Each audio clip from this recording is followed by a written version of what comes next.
Hi all. So welcome back to another video of നൊറുഷെ with Anuvind. നിങ്ങളെല്ലാവരും എന്താണെങ്കിലും കേട്ടിട്ടുണ്ടാവും, കാൽഷ്യം.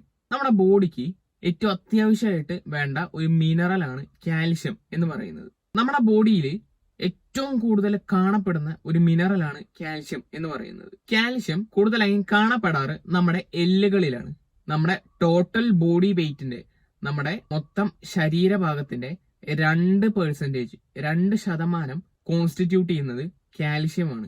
കാൽഷ്യമാണ് നമ്മുടെ ബോണിന്റെ ഒരു മേജർ ആയിട്ടുള്ള കോൺസ്റ്റിറ്റ്യൂന്റ് എന്ന് പറയുന്നത്. അഡീക്വേറ്റ് എമൗണ്ടിൽ വേണ്ട അത്ര അളവിൽ കാൽഷ്യവും വൈറ്റമിൻ ഡിയും അതുപോലെ തന്നെ എന്തെങ്കിലുമൊക്കെ ഒരു ഫിസിക്കൽ ആക്ടിവിറ്റിയും കൂടെ ഉണ്ടെങ്കിൽ ഓസ്റ്റിയോപോറോസിസ് എന്ന ബോൺ ഡിസീസിനെ ചെറുത്ത് നിൽക്കാനായിട്ട് സാധിക്കുന്നു. അത് വരാനുള്ള ചാൻസസ് എല്ലാം കുറയ്ക്കുന്നു. നമ്മുടെ ഹാർട്ടിന്റെ റിതം എല്ലാം റെഗുലേറ്റ് ചെയ്യാൻ വേണ്ടിയിട്ട് കാൽഷ്യം വേണം. അതുപോലെ തന്നെ നമ്മുടെ മസിൽ ഫംഗ്ഷൻസിനൊക്കെ നല്ല ഒരു എയ്ഡാണ് കാൽഷ്യം.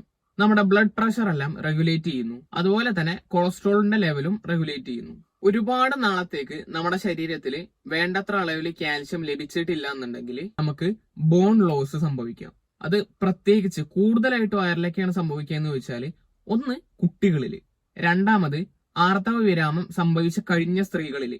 നമ്മൾ നേരത്തെ പറഞ്ഞ പോലെ കാൽഷ്യം ഡെഫിഷ്യൻസി ബോൺ ഫ്രാക്ചറിനും അതുപോലെ തന്നെ ഓസ്റ്റിയോപോറോസിസ് എന്ന് പറഞ്ഞ ബോൺ ഡിസീസിനും കാരണമാകുന്നു.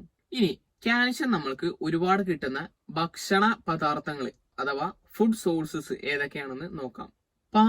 പാലുൽപ്പന്നങ്ങൾ ഹൈ കാൽഷ്യം കണ്ടന്റ് അടങ്ങിയിട്ടുള്ളത്, അതായത് വളരെ കൂടിയ തോതിൽ കാൽഷ്യം അടങ്ങിയിട്ടുള്ളത് യോഗേട്ടിലും ചീസിലുമാണ്. പിന്നെ നമ്മുടെ ഗ്രീൻ ലീഫ് വെജിറ്റബിൾസിലും, അതായത് ചീര, കെയില്, ബ്രോക്കലി, നട്ട്സ്, ഓറഞ്ച്, മുട്ട, ഇവയിലെല്ലാം ചെറിയ അളവിൽ കാൽഷ്യം അടങ്ങിയിട്ടുണ്ട്. സോ ഈ വീഡിയോ നിങ്ങൾക്ക് എല്ലാവർക്കും യൂസ്ഫുൾ ആയെന്ന് ഞാൻ വിശ്വസിക്കുന്നു. നിങ്ങൾ ഈ ചാനൽ ആദ്യമായിട്ടാണ് കാണുന്നതെന്നുണ്ടെങ്കിൽ ഒന്ന് സബ്സ്ക്രൈബ് ചെയ്യുക, തൊട്ടടുത്തുള്ള ബെല്ലൈക്കൺ കൂടി ഒന്ന് എനേബിൾ ചെയ്യുക. അതുപോലെ തന്നെ വീഡിയോ ജസ്റ്റ് ഒന്ന് ലൈക്ക് ചെയ്യുക. ഇൻസ്റ്റാഗ്രാമിലും ഫേസ്ബുക്കിലും നമ്മളെ ഫോളോ ചെയ്യാത്തവർ പോയിട്ട് ഫോളോ ചെയ്യുക. അതിലും നമ്മൾ ഇതുപോലെ ഡെയിലി ന്യൂട്രീഷണൽ ഇൻഫോർമേഷൻസ് പ്രൊവൈഡ് ചെയ്യാറുണ്ട്. അതുപോലെ തന്നെ നിങ്ങളുടെ ഫ്രണ്ട്സിനോ റിലേറ്റീവ്സിനൊക്കെ ഈ വീഡിയോ ജസ്റ്റ് ഒന്ന് ഷെയർ ചെയ്ത് കൊടുക്കുക. അവരും ഈ കാൽസ്യത്തിനെ പറ്റി നന്നായി ബോധേഡ് ആയിരിക്കട്ടെ. സോ അടുത്തൊരു വീഡിയോ ആയിട്ട് വരുന്നത് വരെ ബൈ.